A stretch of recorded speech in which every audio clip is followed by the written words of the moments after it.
Catherine Foley is my name, and I'm going to read today from my book Beyond the Breakwater, which came out 2 years ago, published by Mercier Press.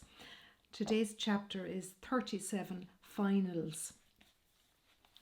We'd borrow different jeans and tops from each other's drawers, taking care and time each day in our preparations before our ascent from Hartlands Avenue to the lofty plains of UCC, University College Cork.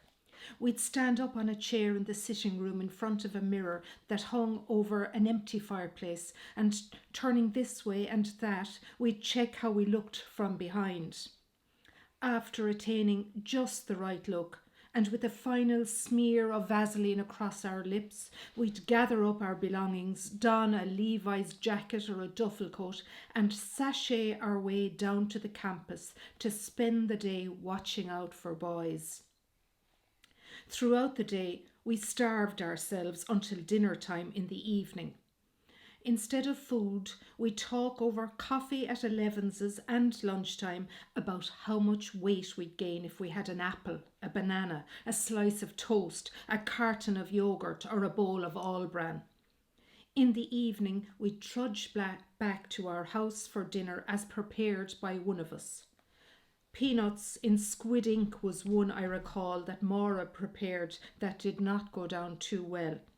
Better days included bacon and cabbage, pork chops and fried onions, and a well-known Tralee dish as prepared by our Kerry representative, Kay, was a tasty stew-like affair called skirts and kidneys. As the days progressed over the course of a week, you'd find us counting the dwindling amount of pennies that we'd left in our house kitty, to which we contributed £5 each every week. I used to buy the potatoes and cabbage from a vegetable shop on Barrack Street. I remember the long trek uphill to our house after purchasing the various ingredients. I'd buy the meat from a butcher on my way home. My culinary skills amounted to boiling the lot to ballyrags and dishing it up, steaming and hot onto the plates. I was able to make white onion sauce, but this was an optional extra and did not always appear. We'd devour the lot in a couple of minutes. When we had gorged and eaten our fill, we'd retire to the sitting room, lie on the couch or on the hearthrug or the floor, and discuss the perfectly reasonable habit the ancient Romans had of visiting the vomitorium. I realise now how we diced with danger and put our health at risk, but back then we were not adverse to a spot of bulimia, not to mention a touch of anorexia, often congratulating ourselves on our combined willpower in not eating. No one could ever have accused us of being academic. Although we basked in the glorious stereotype of the lofty, idealistic student who spends her life reading, writing essays, attending lectures and tutorials, studying literature or science, and thinking great thoughts, we were far from that.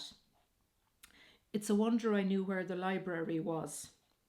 When exam time came round, dinners became a distant memory.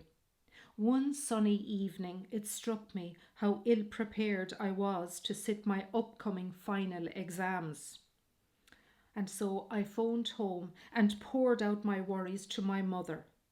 Panic-stricken, I cried like a baby as I realised the ignominy of the failure that awaited me. I continued to blubber until I finally said goodnight to my demented mother and my father, reassuring them that I'd be all right, but leaving them in no doubt that I'd probably have to be fished out of the loch, a lake near campus, but that they were not to worry. Some hours later, my spirits restored by a walk around the said loch, I was surprised to see my mother drive along. She had come to support me and give me confidence in my hour of need. I berated her for coming and treating me like a little schoolgirl, but stay she did, for a couple of days to pet me and drive me to the maltings, the former flour mill and malting buildings which had been converted for use by the university into exam and lecture halls. She left me there each morning on time for my exams. In the evenings she'd pick me up, cook me dinner, give me fortifying Guinness and talk me up to a position of power. During one of the nights when my mother was with us, we had a late night caller. It was very late and we were all asleep inside. Peace reigned. The house was in darkness. Perhaps the fact that my mother was staying with us on that particular night had something to do with the tender domesticity of our slumber. All was calm until the sounds of soft rumblings right outside Anna's window woke her. She jumped out of bed immediately. Johnny D., a lovelorn young man and fellow student from North Cork, had staggered up to our front door to pledge his troth. He was not on our lust list, but he was a friend and a regular visitor to our house. He was in love with each of us. Full of ardour and a determination to gain admittance, he wanted to pledge his heart and even his soul to one of us. He crept up to the nearest bay window, tripping over the dandelions in his way, and had tried to peer in. Fortified with pints, he was ready to make the depth of his feelings known to one of us. It didn't matter which one. Anna heard him and, petrified, rose and ran across the hall into my bedroom. Soon we were all awake, rising like ghosts in the semi-darkness. We huddled together in a bedroom, our voluminous nightdresses reminiscent of the Bronte sisters themselves, our fear keeping us mute. Unaware who the knocker was at this point, we had no idea what to do. We looked to my petite mother for guidance, and she was more than equal to the challenge. Straightening up, all 5 feet of her, she cast any hint of timidity aside, and with no one to protect her, she marked towards the offending disturbance outside the bedroom window and pulled back the curtain dramatically. Poor Johnny D. didn't stand a chance. He staggered back when my mother was revealed to him. "Go away," she warned him, "or I'll call the guards." We girls drew breath in unison, impressed yet fearful.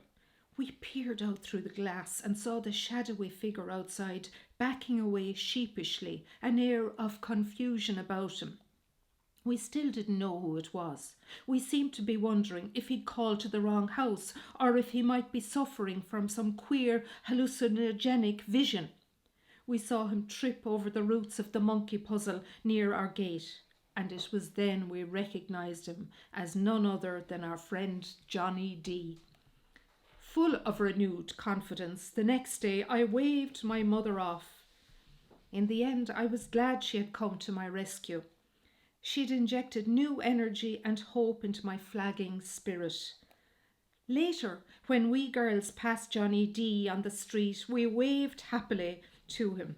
He waved back cautiously, looking confused as he passed. We never mentioned his late night call to him. We had other fish to fry, now that our final academic year was nearly over. With adulthood beckoning me on in earnest, I began to think about joining the workforce.